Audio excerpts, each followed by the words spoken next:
My name is Dawson. Formerly, well, I guess Adam. I'm a senior security engineer at Cohere. I will take my coffee any way I can get it. So I moved to North America. I was kind of like addicted to the gasoline style coffee you have here, which literally just gets the ball rolling. But I've become I went to Mexico recently. I've become a bit of a snobby connoisseur.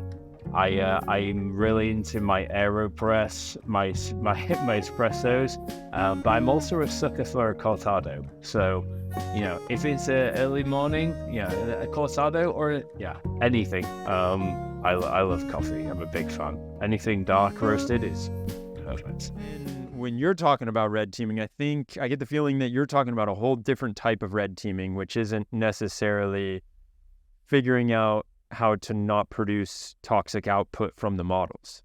Yeah, no, you're absolutely right. And I guess there is a twofold or a multi-angle that you can kind of look at that, I would say, because effectively we do perform, and I have performed red teaming on a model itself. So, like trying to, whether you call it like jailbreaking or you try from that angle, but then also if it's susceptible to that, or it may be susceptible, then you also, like, I don't know, like a traditional red teaming itself, the problem with security is that there is actually no automated workflow like standardization, which normally you can, you've got your traditional like web app scanners. That's not everything you should rely on when it comes to application security, but you at least have a basis. Whereas when it comes to like LM application security, it's so specific because you may have a model that doesn't even have plugins, for example. So like, why would you try like attack a plugin? So it's all kind of customized. And there really is a huge gap in the market right now. If you want to do a startup, LM red teaming. Yeah.